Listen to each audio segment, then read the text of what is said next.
দাজ্জালের নাম তো আপনারা শুনেছেন, ভয়ঙ্কর ডেঞ্জারাস একটা ক্যারেক্টার। সুপ্রিয় দর্শক, আসসালামু আলাইকুম ও রহমাতুল্লাহ। আশা করি সকলেই ভালো আছেন। দাজ্জাল সম্পর্কে ডক্টর মিজানুর রহমান আজহারী সাহেব অনেক সুন্দর আলোচনা করেছেন। আসহাবে কাহাফ সেই 7 যুবকের কথা অনেক সুন্দর করে আলোচনা করেছেন ডক্টর মিজানুর রহমান আজহারী। আজকের এই ভিডিওটি একটু স্কিপ না করে শেষ পর্যন্ত দেখুন, তাহলে আপনি দাজ্জাল সম্পর্কে এবং আসহাবে কাহাফের 7 যুবক সম্পর্কে বিস্তারিত বিবরণ জানতে পারবেন। ভিডিওটি দেখার আগে আপনি যদি এই চ্যানেলে নতুন হয়ে থাকেন তাহলে চ্যানেলটি সাবস্ক্রাইব করে পাশে থাকা বেল বাটনটি অল প্রেস করে দিন। আর যারা করেছেন তাদেরকে অসংখ্য ধন্যবাদ। আর বন্ধুরা, আপনাদের জন্য বরাবর একটি কথাই বলবো, নামাজ বাদ দিও না বন্ধু, এপারের চেয়ে ওপারের জীবন অনেক সুন্দর। তাহলে চলুন বন্ধুরা, আজকের ভিডিওটি শুরু করা যাক। দাজ্জালের নাম তো আপনারা শুনেছেন, ভয়ঙ্কর ডেঞ্জারাস একটা ক্যারেক্টার। পৃথিবীর শুরু থেকে শেষ পর্যন্ত এর চেয়ে বড় ফিতনা আসেনি, আসবেও না। দাজ্জালের ফিতনা, সে তার এক চোখ থাকবে, আরেক চোখ এরকম বন্ধ থাকবে, এখানে লেখা থাকবে কাফারা। কোনোভাবেই তাকে দমানো যাবে না, হত্যা করা যাবে না। আল্লাহ নবী ঈসা আলাইহিস সালাম তাকে হত্যা করবেন। তো যে ব্যক্তি সূরা কাহাফ তেলাওয়াত করবে, সূরা কাহাফের প্রথম 10 আয়াত বিশেষ করে মুখস্থ রাখবে, আল্লাহ তাআলা উসিমা মিন ফিতনাতিদ দাজ্জাল, দাজ্জালের ফিতনা থেকে তাকে বাঁচাবেন। তো আমরা দাজ্জালের ফিতনা থেকে বাঁচতে চাই কি চাই না? আপনারা অনেকে দেখে থাকবেন যে সূরা কাহাফের মধ্যে একটা শব্দ আছে ওয়ালিয়াতালাত্তাফ। যারা কোরআন পড়েছেন দেখে থাকবেন, না দেখলে আজকে বাসায় যে দেখবেন, একটা শব্দ আছে ওয়ালিয়াতালাত্তাফ। দেখবেন কোরআনের মধ্যে এই শব্দটা বোল্ড করা, মোটা কালি দিয়ে লেখা, bold. This is the middle of the holy Quran. এটা কোরআনের একেবারে মাঝখানে এই শব্দটা, এর আগে যত আয়াত তার পরে ঠিক তত আয়াত। সুবহানাল্লাহ ওয়া বিহামদিহি। This is the middle of the holy Quran, এবং এটা সূরা কাহাফের মধ্যে আছে ওয়ালিয়াতালাত্তাফ শব্দটা আপনারা দেখবেন। তখন সাহাবীদের উপর, নমুসলিম সাহাবাদের উপর কঠিন অত্যাচার চলতেছিল, ভয়ঙ্কর ধরনের অত্যাচার। তো এই সূরাটা নাযিল করে আল্লাহ তাআলা ওনাদেরকে সান্ত্বনা দিলেন এবং বোঝাতে চাইলেন এই অত্যাচার, এই জুলুমের শিকার শুধু তোমরাই হচ্ছ না, এর আগেও হয়েছে অনেকে। 7 জন যুবক ছিল রোমান সাম্রাজ্যে, তারা তাদের ঈমান বাঁচানোর জন্য এরকম কষ্টের শিকার হয়েছিল, এবং তারা যে স্বপ্ন দেখেছিল সেই স্বপ্ন আল্লাহ তাআলা বাস্তবায়ন করেছেন। তো এই ঘটনাগুলো শুনিয়ে বেসিক্যালি মক্কার যে নও-মুসলিম সাহাবারা, তাদেরকে আল্লাহ তাআলা সান্ত্বনা দিচ্ছিলেন যে ফ্রাস্ট্রেটেড হওয়ার কিছু নেই। ওয়ালা তাহিনু ওয়ালা তাহজানু ওয়া আনতুমুল আ'লাউনা ইন কুনতুম মুমিনিন। হতাশ হবে না, চিন্তিত হবে না, বিজয় তোমাদেরই হবে যদি তোমরা মুমিন হও, যদি তোমরা বিশ্বাসী হও, আমাদের ঈমানের দাবিতে যদি তোমরা সত্যবাদী হও। মক্কার কুরাইশরা কোনোভাবেই যখন রাসূল সাল্লাল্লাহু আলাইহি ওয়াসাল্লামকে দমাতে পারছিল না, তখন তারা প্ল্যান করলো যে আমরা মদিনাতে যে মদিনার ইহুদিদের কাছ থেকে কিছু জেনে আসি, কারণ মক্কাবাসীদের নবী, রাসূল, ওহী, আখিরাত এগুলোর ব্যাপারে কোনো ধারণা ছিল না। তো ফলে তারা কুরাইশরা নজর ইবনে হারিস এবং উকবা ইবনে আবি মুঈত এই দুইজনকে পাঠালো, তোমরা মদিনায় যাও, মদিনায় ইহুদিরা থাকে, ইহুদিদের কাছে তাওরাত নাজিল হয়েছিল, they have idea regarding prophets and আখিরাত, আখিরাত কি, নবী কি, এগুলোর আইডিয়া তাদের আছে।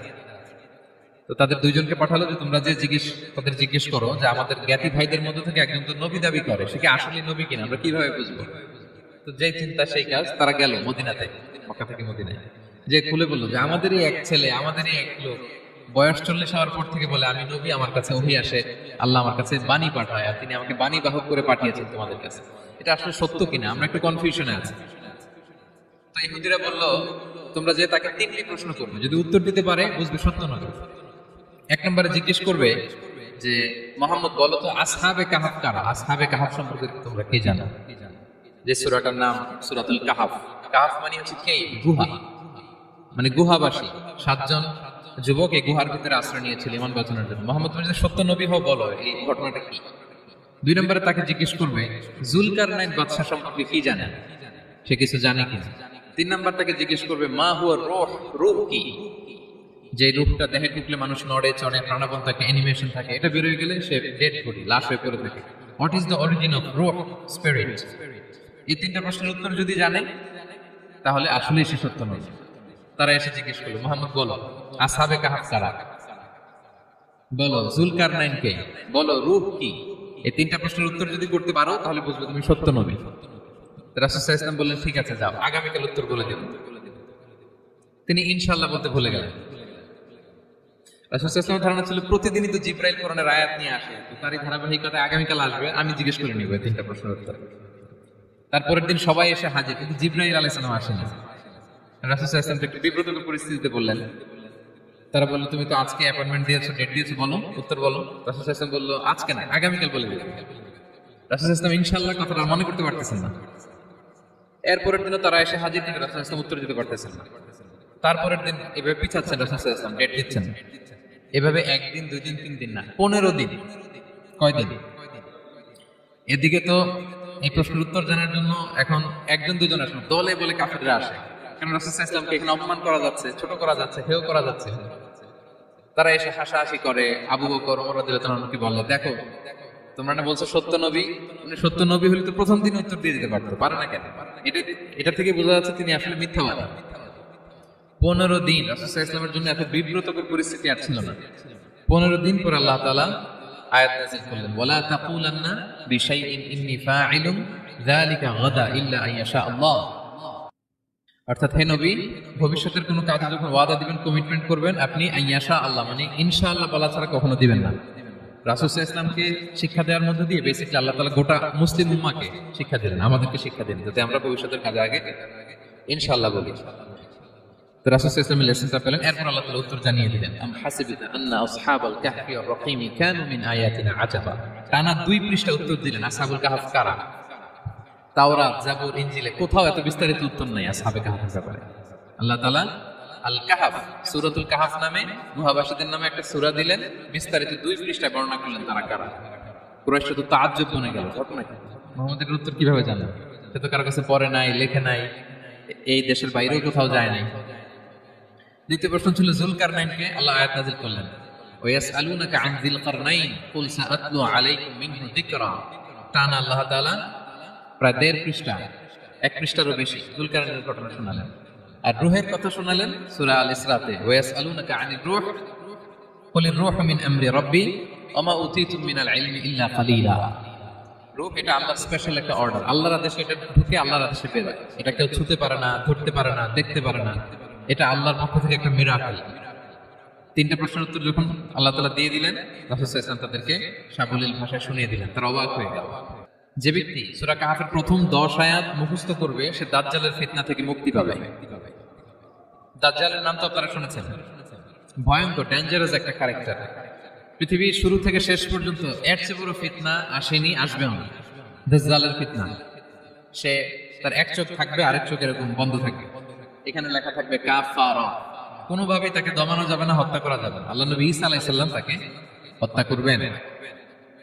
তো যে ব্যক্তি সূরা কাহফ তেলাওয়াত করবে, সূরা কাহফের প্রথম 10 আয়াত বিশেষ করে মুখস্থ রাখবে, আল্লাহ তাআলা আসিমা মিন ফিতনাতিদ দাজ্জাল, দাজ্জালের ফিতনা থেকে তাকে বাঁচাবেন। তা আমরা দাজ্জালের ফিতনা থেকে বাঁচতে চাই কি চাই না? আমরা যেন সূরা কাহফের প্রথম 10 আয়াত মুখস্থ করি, সূরা কাহফ যেন জুমার দিন আমরা তেলাওয়াত করি।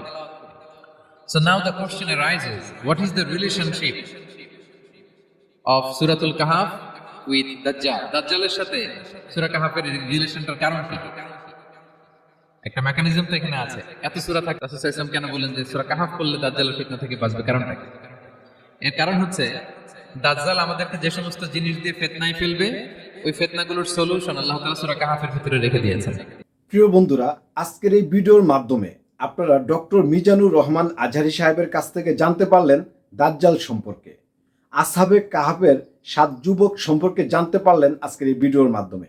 হে মহান আল্লাহ তাআলা, আপনি আমাদের সবাইকে দাজ্জালের ফিতনা থেকে হেফাজত করুন, আমিন।